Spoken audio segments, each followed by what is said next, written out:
Hello, everyone, and welcome back to the English Leap podcast. This is the show where we help you learn English while talking about real, everyday topics. I'm Michael. And I'm Alisa. Today, we want to talk about something almost everyone deals with. What happens after work ends? You come home, you feel tired, and you promise yourself, tonight I'll actually do something useful. But somehow the whole evening just slips away. Alisa, does that ever happen to you? All the time, Michael. I plan to cook something healthy, read a few pages, or maybe take a short walk. Then I sit down for just a minute, and suddenly it's already midnight, and I've done none of it. I know that feeling too well. But today, we're going to fix that together. We'll share some simple, practical ideas to help you enjoy your evenings more. And of course, along the way, we'll teach you some useful English words too. Oh, and before we forget, we made a free PDF for this episode. It has notes, comprehension questions, and small grammar exercises, so you can practice everything we talk about today. The link is right in the description, so go grab it after listening. Don't let it sit unopened in your downloads folder for weeks either. And as always, we'll be using some useful intermediate level words throughout today's chat. We'll explain them all clearly at the end, so you can start using them naturally in your own conversations. All right, let's get into it. Our first big idea is this. Your evening is not just leftover time after your job is done. It's actually where you quietly prepare for tomorrow. That's so true. For a long time, I only focused on my mornings. Wake up early, plan my day, drink coffee, all of that. But my evenings were a mess. And honestly, that mess followed me straight into the next day. Exactly. Think about it like this. Your evening is like the stage crew working behind the curtain before a show begins. If they don't prepare properly, the whole performance the next day suffers. I remember watching television late into the night and telling myself, this is relaxing. But the next morning, I woke up tired and a little irritable. Right, and that's really the secret nobody talks about. Evenings aren't about squeezing in as many activities as possible. They're about calmly building the mood and energy you want for tomorrow. That brings us to our second idea. Stop dropping onto the sofa like you just finished running a race. Instead, close your workday slowly and gently, almost like closing a curtain at the end of a show. I love that comparison. Now, when my work is finished, I take just 1 minute to play some music and clean up my desk. It's a small habit, but it tells my brain, okay, work is done, you can relax now. For me, it's something simple too. I change out of my work clothes and write one line in my diary. It's small, but it clearly marks the moment my working day is officially over. And once you build a small habit like this, you stop feeling stuck in work mode for the rest of the evening. Now let's talk about how to actually organize your evening. Don't treat it like one long, boring stretch of time. Instead, break it into small, easy parts, almost like a meal with 3 courses. Ooh, I like that idea. First comes the relax and recharge part. Maybe a short walk, some music, or a little stretching. There's no pressure to be productive at this stage. Then comes my favorite part, learn and create. After relaxing a little, your brain actually starts wanting to do something interesting, like reading, drawing, or practicing a hobby. And finally, the last part, connect and think back. This is time spent with family, friends, or simply writing down your thoughts quietly.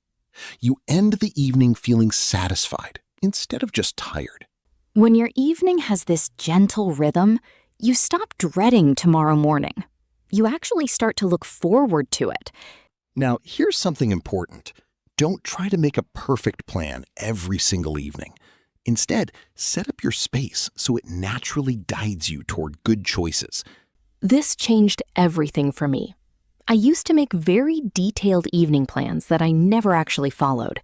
But when I left my guitar sitting in the living room instead of hiding it in its case, I suddenly started playing it almost every day.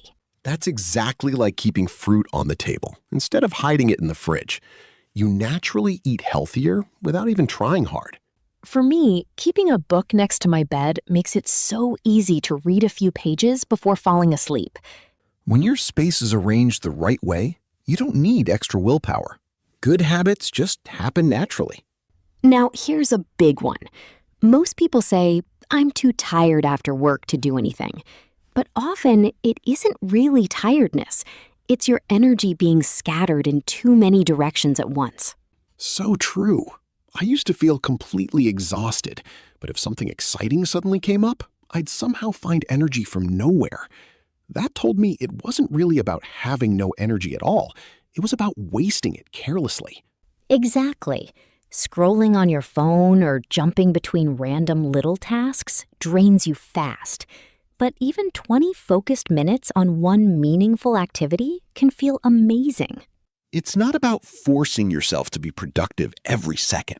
It's simply about pointing your energy toward one thing at a time. And that brings us to something a lot of us quietly struggle with: streaming shows. Micle, have you ever gotten stuck watching just one more episode? Oh, more times than I can count. I'd start one episode and somehow end up finishing the entire season by 2 in the morning. The real problem isn't the show itself. It's using it as an escape instead of making an actual choice. Now, I try to pick something with a clear ending, like a movie, instead of an endless series. You enjoy it fully, and then you're free to move on to something else. That's a great tip. Choosing shows with a proper ending really helps you avoid losing hours without even noticing. Next idea, habit stacking. This simply means adding one small good habit onto something you already do every day, instead of forcing a completely new routine into your life. I love this one. Every night while brushing my teeth, I listen to a short podcast. It's become so automatic now that I don't even think about it. For me, while I'm cooking dinner, I think of 3 things I'm thankful for that day. It turns an ordinary, everyday task into something meaningful. Stack your habits gently. Never stack more stress on top of your day. And this leads us to our last and honestly most powerful evening habit, a quick nightly reflection. It's like pressing a reset button for your mind before sleep. Before bed, I simply ask myself 3 questions. What gave me energy today? What tired me out? And what am I proud of? It only takes about 2 minutes, but the clarity and calmness it brings is truly incredible. I started doing this recently, and I was genuinely surprised at how much clearer my head feels afterward. It's like tidying up your mental space before bed. Just a quick reset. And suddenly, you sleep better, wake up calmer, and feel better overall. Couldn't agree more. Reflection isn't about adding more work to your day. It's about giving yourself a proper closure each night so you can fully welcome tomorrow. All right, so we've covered some really useful ideas today, and we truly hope they help you take back your evenings and turn them into moments that actually matter. They really do add up over time. Even small changes, repeated night after night, slowly turn into a completely different way of living. You stop rushing through your evenings and start actually experiencing them. And that's really the whole point of this episode. Not to add more pressure to your day, but to gently remove the chaos so your evenings finally feel like they belong to you again. Definitely. And honestly, none of these ideas require you to change your whole life overnight.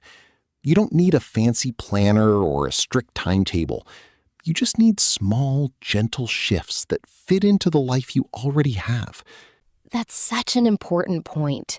So many people think that having a better evening routine means waking up at 5 a.m. or following some perfect checklist. But really, it's about paying attention to how you feel and making small adjustments based on that. Right. And it's okay if some evenings don't go as planned. Maybe you're extra tired one day, or something unexpected comes up.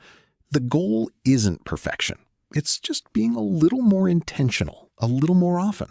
Exactly. Even doing one small thing differently tonight, like closing your laptop properly or picking a movie instead of an endless show, can make a noticeable difference in how you feel tomorrow morning. And over time, these small choices add up. Your evenings stop feeling like wasted hours, and they start feeling like a quiet gift you give yourself at the end of every day. I really believe that. Once I started treating my evenings with a little more care, my whole outlook on my days changed. I stopped feeling like I was just surviving until the weekend. Same here. It's a small shift, but it really does change everything. So if you only try one thing from today's episode, we'd say this. Pick just one habit, whether it's the reflection questions, the habit stacking, or simply putting your phone away for 20 minutes, and try it tonight. You don't have to do everything at once. Start small, stay consistent, and let it grow naturally from there. Definitely. And along the way, we used some interesting intermediate level words. Let's break them down together in our vocabulary corner. Recharge, to rest and get your energy back. Example, after a short walk, I felt recharged and ready for the evening. Crash, to fall down suddenly, often from tiredness. Example, I crashed on the bed as soon as I got home from work. Habit, something you do regularly, almost without thinking. Example, reading before bed has become a nightly habit for me. Scattered, spread out in different directions, not focused. Example, my attention felt scattered while scrolling through my phone. Escape, a way to avoid or forget your problems for a while. Example, watching movies became an escape from a stressful day. Reflection, thinking carefully about something that happened. Example, a little reflection each night helps me understand my day better. Willpower, the mental strength to control your actions or decisions. Example, I didn't need much willpower once I removed junk food from the house. Rhythm, a regular, repeated pattern. Example, having a rhythm to your evenings makes them feel less chaotic. Satisfied, happy because something has been done well or enough. Example, I felt satisfied after finishing my reading for the day. Guide, to help someone move in the right direction. Example, a clean, simple space can guide you toward better habits. That's it for vocabulary today. Try using 2 or 3 of these words this week and watch how naturally they become part of your everyday English. Thanks so much for listening, everyone. Try one small change tonight and see how different your evening feels. Keep learning, keep growing, and we'll catch you in the next episode. Bye for now.